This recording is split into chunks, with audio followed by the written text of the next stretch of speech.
입니다. 마태복음 5장 3절에서 12절까지 말씀입니다.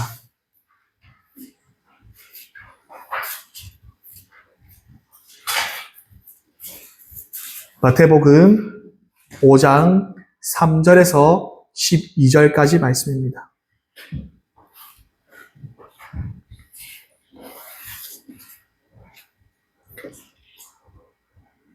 우리 한 절씩 우리 교독하도록 하겠습니다. 심령이 가난한 자는 복이 있나니 천국이 그들의 것이며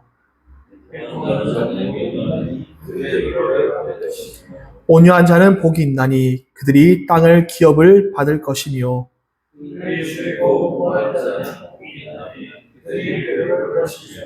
긍휼히 여기는 자는 복이 있나니 그들이 긍휼히 여김을 받을 것이며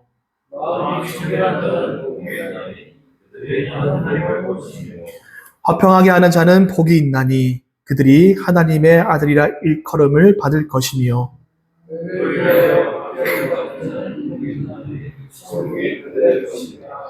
나로 말미암아 너희를 욕하고 박해하고 거짓으로 너희를 거슬러 모든 악한 말을 할 때에는 너희에게 복이 있나니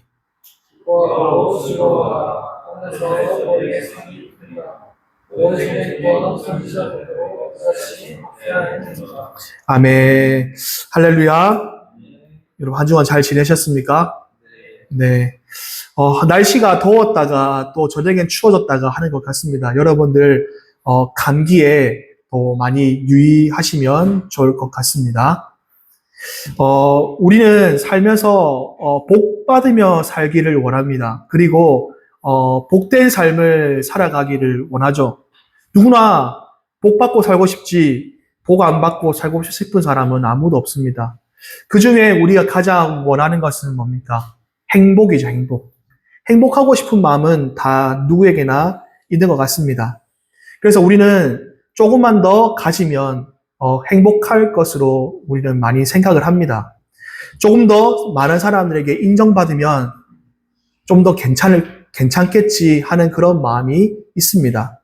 그리고 조금만 더 내가 강해지면 내가 무너지지 않고 더 잘해낼 수 있겠지 하는 그런 마음이 우리 안에 자꾸 끊임없이 일어난 것들을 보게 됩니다. 그래서 세상은 우리에게 끊임없이 이렇게 이야기하죠. 강해져라. 살아남아라. 약해지지 마라. 무시당하지 마라.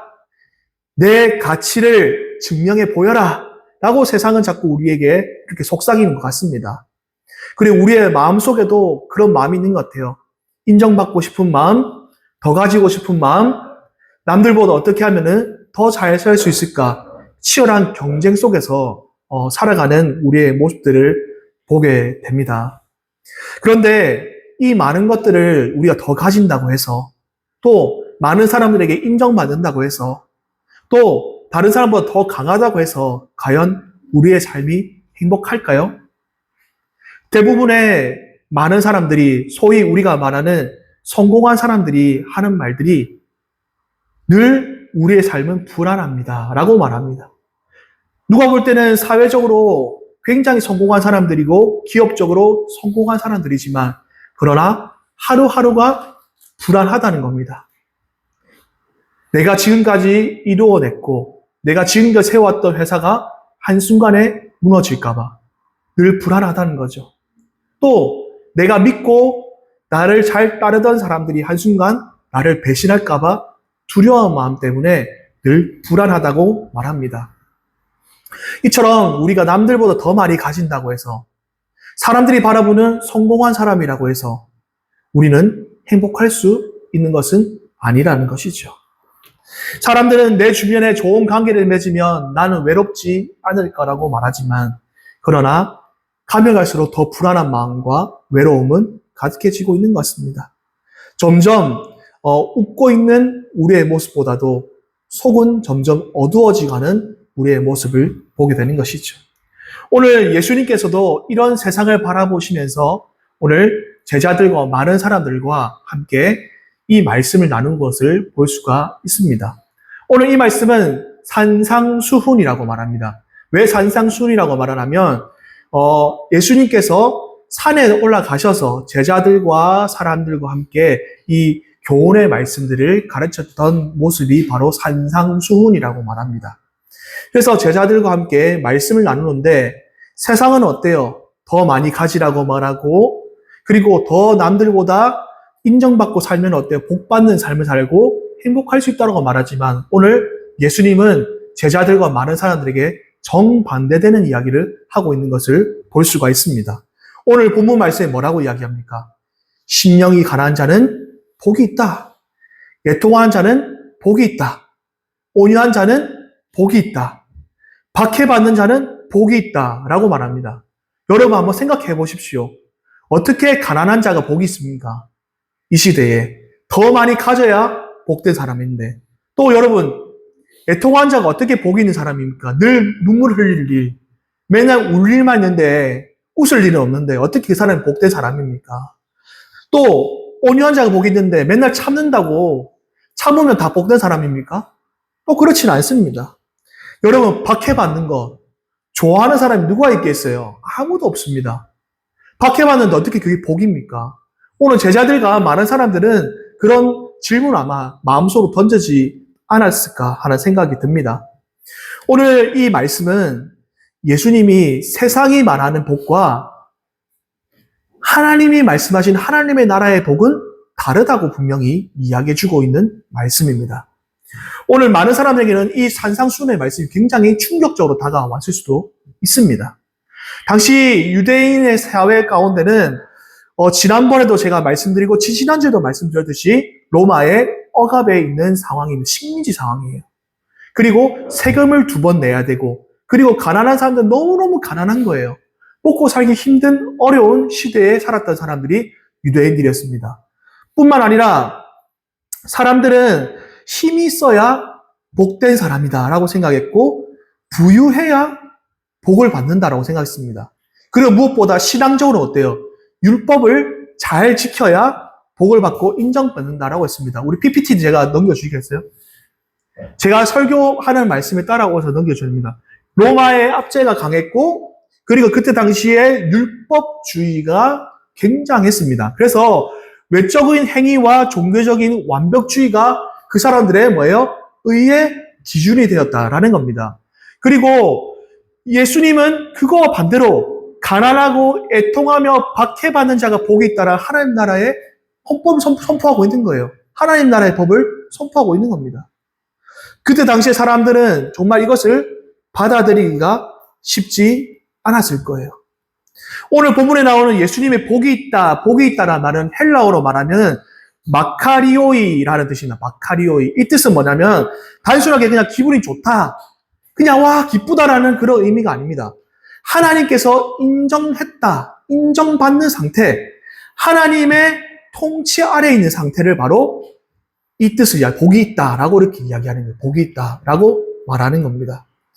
예수님께서는 누가 볼 때는 돈이 없고 가난하고 늘 애통하는 사람이 있고 그리고 늘 참아야 되고 박해받는 사람이 행복하다라고 그 말은 세상과 정반대되는 말인지 모르지만 하나님 나라에서는 가장 이 사람이 어떤 사람이에요?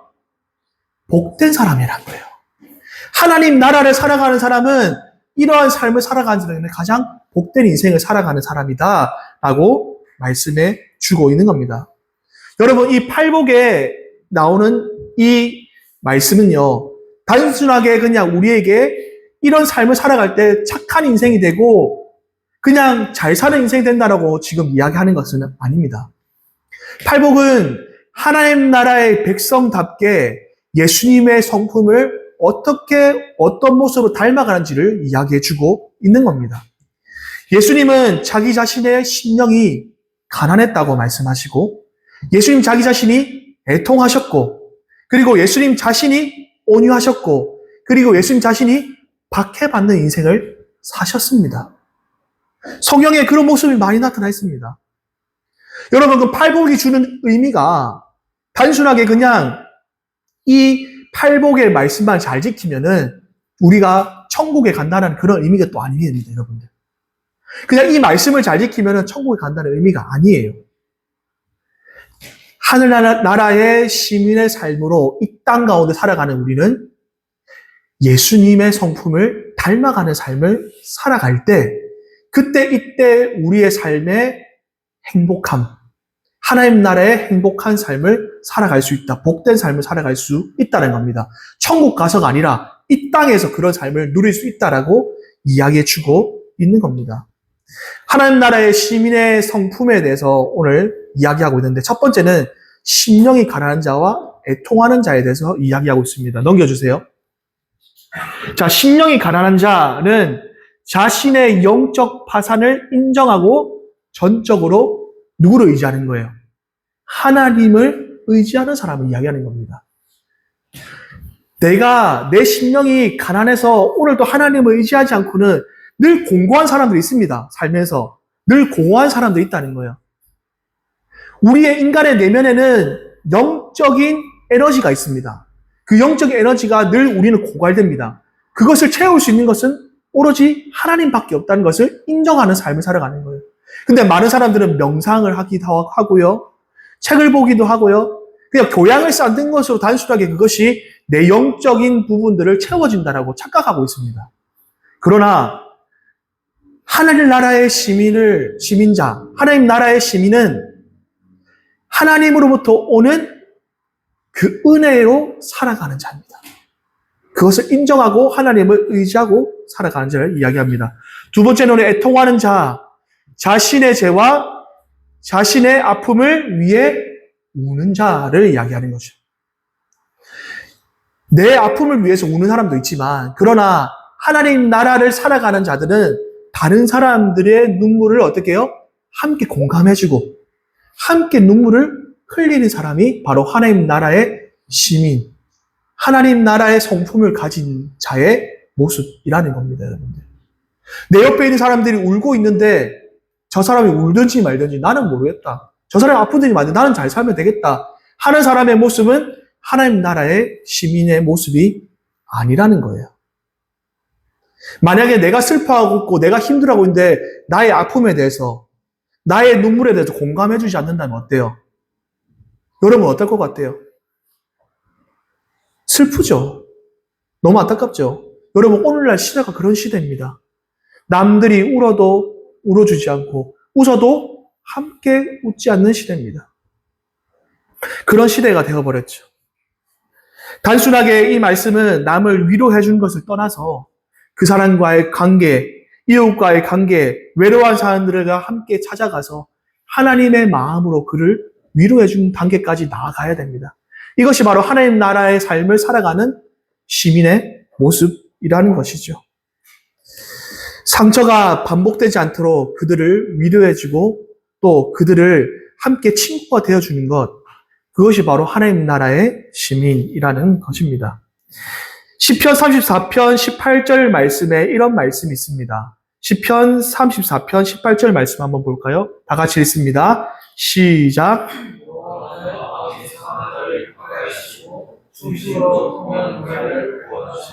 하나님께서는 마음을 상한 자를 어떻게 해요? 그 마음의 중심을 통해하는 마음으로. 통해한다는 것은 내 답답한 마음과 눈물을 흘리는 그런 마음들을 위로해 주시고 그 마음을 이해해 주시고 싸매 주신다는 뜻이에요. 또 두 번째는 온유한 자와 의에 줄이고 목마른 자 있어요. 아까 다시 PPT 넘어가 주세요. 우리 온유한 자 한번 읽어볼까요? 시작. 잘 안 보입니까? 네. 다시 한번 우리 한번 읽어볼까요? 잘 안 보입니까?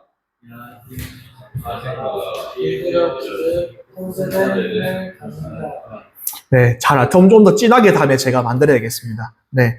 온유한 사람은 야생마. 야생마는 뭐냐면 길들여지지 않는 말을 이야기하는 거예요. 길들여지지 않는 말. 온유란 뜻은 헬러어로 길들여지지 않는 말을 어떻게 잘 길들여서 훈련을 잘 시켜서 한 말을 온유라는 단어를 씁니다. 이게 헬라어의 원어의 말입니다. 다시 말하면 내 힘과 내 감정을 의지하는 것이 아니라 하나님 앞에 우리가 잘 다스려져 있는 마음을 이야기하는 거예요. 잘 다스려져 있는 마음. 그래서 하나님 나라의 시민으로 살아가는 자는 하나님의 말씀에 그것으로 잘 다스려져 있는 사람을 이야기하고 있는 겁니다. 그리고 의에 줄이고 목마른 자라고 이렇게 이야기하고 있습니다. 의라는 것은 단순하게 우리가 말하는 도덕을 이야기하는 것이 아닙니다. 도덕적인 그런 우리 행위를 이야기하는 게 아니에요. 이것은 하나님의 뜻이 우리의 삶 가운데, 내 삶 가운데 어떻게 해요? 이루어지기를 갈망하는 마음을 이야기하는 겁니다. 이게 바로 의에 줄이고 목마른 자는 복이 있다라고 이렇게 이야기하고 있습니다. 그래서 우리가 잘 알고 있는 말씀 마태복음 6장 33절 말씀, 마태복음 6장 33절 말씀 다 같이 읽습니다. 시작. 그리하면 이 모든 것을 너희에게 더하시리라. 자, 너희는 먼저 그의 나라와 그의 의를 구하라. 먼저 그의 나라가 어떤 나라를 이야기하는 거죠? 하나님의 나라, 하나님 나라를 이야기하고 있는 거예요. 하나님의 나라를 구하고 하나님의 뜻을 구하는 자, 그 사람이 바로 의에 줄이고 목마른 자다라고 이야기해주고 있는 겁니다. 하나님 없는 성공은, 그것은 하나님의 의에 줄이고 목마른 자가 아닙니다. 하나님 없이도 내 힘으로 잘 되는 사람, 그거 의에 줄이고 목마른 자가 아닙니다. 하나님을 통해 하나님의 영광을 나타내는 자, 그것이 하나님이 원하는 삶이라는 거예요. 그 다음에, 자, PPT 넘겨주시고요. 다시 한번 앞으로 가서, 그 다음 넘겨주세요. 자, 그 다음에 이웃을 향한 사랑과 인내를 하며 살아가는 삶을 살아가게 됩니다. 하나님 나라의 시민은. 자, 긍휼과 청결한 마음을 가지고 살아가는데, 첫 번째는 긍휼히 여긴 자는 복이 있다라고 말씀하셨습니다.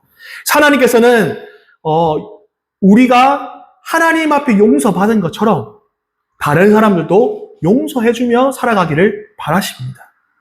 용서받은 자가 다른 사람을 어떻게 해요? 용서할 수 있는 것이죠. 용서받지 못한 자가 어떻게 용서를 할 수 있습니까?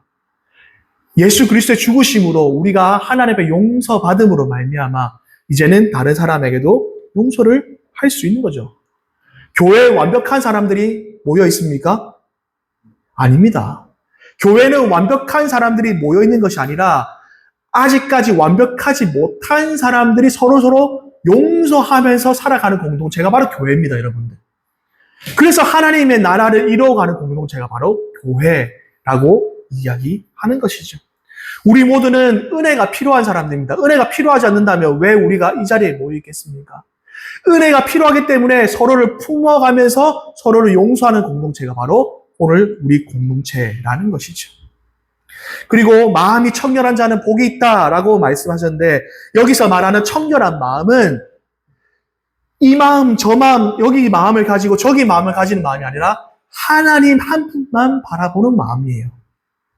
어떨 때는 내 마음이 저 사람한테 빼앗겼다가, 어떨 때 내 마음이 물질에 빼앗겼다가, 어떨 때 내 마음이 성공에 빼앗겼다 하는 마음이 아니라 누구를 바라보는 마음이라고요?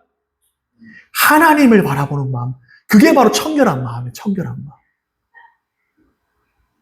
마음이 청결한 자는 하나님을 볼 것입니다. 하나님을 바라보는 거예요. 하나님을 바라보는 거예요. 그 다음에 마지막으로 화평하게 하고 박해받는 자는 복이 있다라고 했습니다.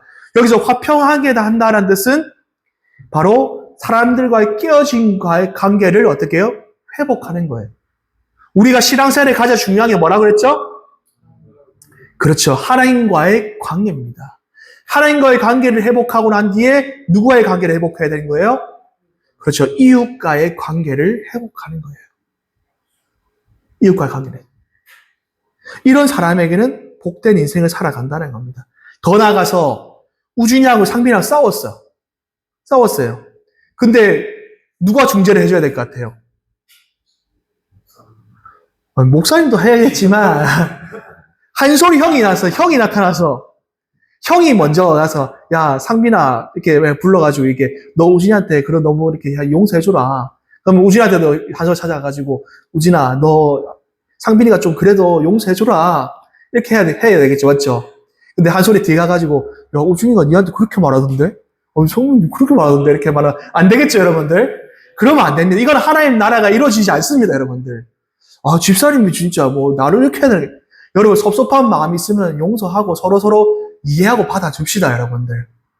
섭섭한 마음을 가지게 되면 관계가 회복이 안 돼요, 여러분들. 화평케 하는 자는 이런 사람들이에요.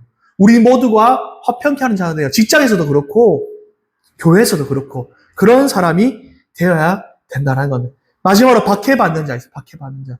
여러분 참 쉽지 않은 일이죠. 의를 위하여 박해받는 자는 복이 있다라고 오늘 말씀에 이야기하는데 여러분 의를 위해서 어떻게 박해를 받습니까? 정말 어려운 일이죠. 그러나 하나님 나라의 복된 삶은 의를 위해서 박해받는다. 그 자기의 짐을 십자가의 짐을 어떻게 해요? 감당해 할 줄 아는 사람. 그 사람이 복된 인생을 살아가게 된다라는 겁니다. 이것을 잘 정리해 보면 하나님 나라의 삶은 어떤 삶인 것 같아요? 어떤 것 같아요? 세상과 정반대인 것 같아요. 그냥 완전 거꾸로 된 것 같아요. 여러분 한번 상상해 봅시다. 거꾸로 된 그런 가치관의 세상. 가장 낮은 자가 어떻게 해요? 높아지고. 그리고 자신의 열악함을 인정할 때 그 사람의 가장 강함을 인정해주는 세상. 그리고 세상은 늘 권리를 찾아라고 말하지만 내 권리를 포기하고 내려놓는 것. 그런 거꾸로 된 세상이 있다면 어떨까요, 여러분들? 전혀 가치는 다르겠죠. 자, PPT 하나만 또 넘겨주시고. 그래서 여러분 글자가 잘 보일지 모르겠지만 팔복은 우리가 지켜야 할 무거운 짐이 아닙니다, 여러분들. 무거운 짐이 아니에요. 목사님이 오늘 하나님 나라의 시민은 이렇게 살아가야 됩니다라고 하는데 팔복은 여러분들에게 주는 짐이 아닙니다, 여러분들. 율법적인 짐이 아니에요. 그럼 뭐라고 되어 있습니까? 우리 여기 한번 읽어 보입니까, 여러분들? 이미 하나님 나라를 소유한 자들에게 나타나는 뭐예요? 그렇죠. 팔복의 인생을 살아가는 자는 하나님의 영광된 그런 삶을 흔적을 우리의 인생에 남기고 살아가는 거예요. 여러분 이제 이 땅의 삶을 마치고 진짜 하나님 나라 천국에 갔을 때 하나님 앞에 무엇으로 여러분들 증명하시겠습니까? 너 이 땅에 살다가 뭘 하다가 왔니? 라고 말했을 때 여러분 어떤 모습을 가지고 살아가시겠습니까? 어떤 모습으로 하나님 앞에 나아가시겠습니까, 여러분들? 하나님, 제가 이 땅에 살아가면서 하나님 나라의 그런 삶을 살아왔습니다. 그 당당한 흔적을 보여줄 수 있는 사람 되기를 바랍니다. 우리 모두 그런 사람 될 수 있기를 주님을 축원합니다.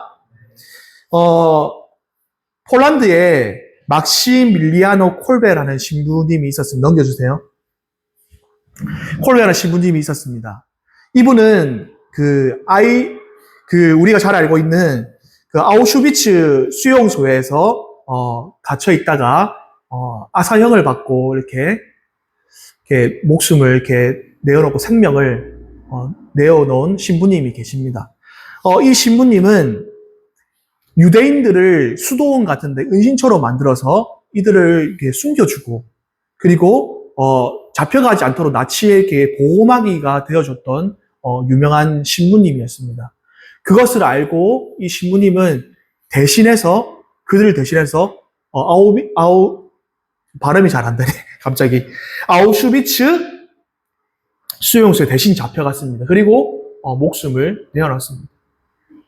이 신부님은 다른 사람을 대신해서 자기 자신의 생명을 내어놨던 신부님이십니다. 세상의 눈으로 볼 때는 어때요? 다른 사람을 위해서 목숨을 내어놓는다? 실패자죠. 자기가 성공한 것이 아니라 자기가 어떻게 보면 패배한 것 같죠. 그러나 우리가 아까 오늘 봐였던 팔복의 관점을 보면 어때요? 하나님 나라의 관점을 보면 어떻습니까? 이 사람은. 어떤 사람 같아요? 가장 복된 사람이죠.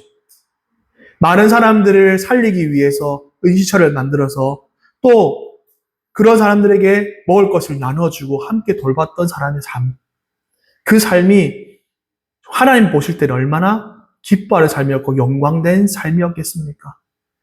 이 신부님의 삶을 마감하고 진짜 천국에 갔을 때, 하나님 나라 갔을 때는 하나님께서 정말 기뻐하셨을 것 같아요.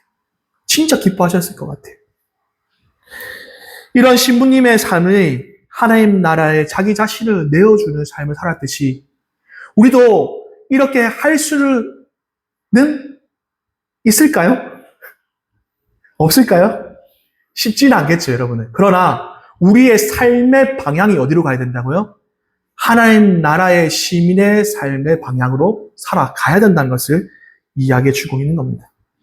여러분, 우리가 천국 가서 천국의 삶을 살아가는 것이 아니라 이 땅에서도 우리는 천국의 삶을 살아갑니다. 우리는 이 땅에서도 이 팔복의 복된 삶을 누리고 갑니다. 오늘 본문 말씀에 천국이 그들의 것이며 라는 말이 나옵니다. 이 천국이 그들의 것이며 라는 것은 미래형이 아니에요, 여러분들. 현재형으로 나와요, 현재형으로. 천국은 그들의 것이며 라는 현재형으로 쓰여졌습니다.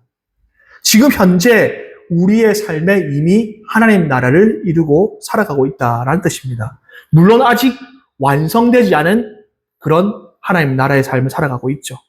그래서 우리는 여전히 울고 아프고 박해받으면서 신앙생활을 할 수도 있습니다. 때로는 그 십자가를 질 때 너무 힘들 수도 있죠. 그러나 그것만 있는 게 아니에요.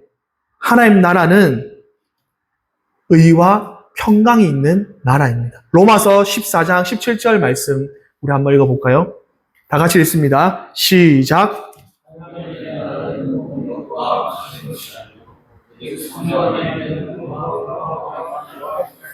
이러한 삶을 살아가면은 괴롭고 힘들면 그 방향이 잘못된 거예요. 팔복은 여러분들에게 짐을 주고 있는 것이 아닙니다. 여러분들에게 여러분의 삶을 통해서 하나님 나라의 삶을 살아갈 때 영광된 삶을 살아가도록 방향을 잡아주는 말씀이죠. 사랑하는 성도 여러분, 천국에서는 죽어서만 가는 것이 아닙니다. 이 땅에서도 하나님 나라를 살아갈 수 있습니다. 예수님을 나의 인생의 왕으로 모시고 그분의 통치 아래 살아갈 때에 진정한 복된 삶을 누리며 살아갈 수 있다는 사실을 여러분 기억했으면 좋겠습니다. 로마 시대에 예수님은 많은 사람들이 조롱했습니다. 실패자라고 했습니다. 십자가에 못 박혔을 때 그를 비난했습니다. 실패자라고. 그러나 그 길은 실패의 길이 아니었습니다. 예수님의 걸음은 실패의 길이 아니었고 온 세상을 구원하는 하나님 나라의 가장 복된 길이었다는 사실을 여러분 기억할 수 있기를 바랍니다. 팔복은 십자가를 통과하여 부활로 가는 하나님 나라의 복된 인생을 말해주고 있습니다. 교회는 강한 척하는 사람들이 모여있는 곳이 아닙니다. 약한 자들이 모여 은혜로 하나씩 채워가는 공동체가 바로 오늘 우리의 공동체입니다. 은혜 없이 살 수 없는 공동체가 우리 새삼교회 공동체인 줄 믿습니다. 오늘 저와 여러분들을 주님이 우리에게 이렇게 질문하실 것 같습니다. 너는 어떤 나라의 시민으로 살아가고 있느냐라고 질문하지 않겠습니까? 우리가 이제 한 주간 동안 또 세상 밖에 나가 살아갈 때에 너는 어떤 나라의 시민으로 살아갈래? 라고 물어보실 겁니다. 여전히 세상의 가치관과 세상의 방식대로 살아가는 우리의 모습이 아닌 하나님 나라의 가치관, 하나님 나라의 시민의 삶으로 살아가기를 바라는 것이 하나님 아버지의 마음이 아닐까요? 여러분, 우리 모두 주님 앞에 가난한 마음으로 살아갑시다. 하나님의 마음으로 살아가기를 바랍니다. 하나님은 오늘 또 죽어가는 영혼들을 위해서 그들에게 하나님 나라가 임하기를 간절히 기도할 것입니다. 오늘 우리만 하나님 나라를 소유하고 살아가는 것이 아니라 다른 사람 죽어가는 영혼들에게도 하나님 나라가 임하기를 소망하는 마음으로 우리가 살아가기를 바랍니다. 한 주 동안도 내 주변에 있는 사람, 내 직장에 있는 내 동료들, 학교에 있는 내 친구들을 바라볼 때에 하나님 나라를, 그 복음을 전할 수 있는 저와 여러분 되시기를 주님의 이름으로 축원합니다.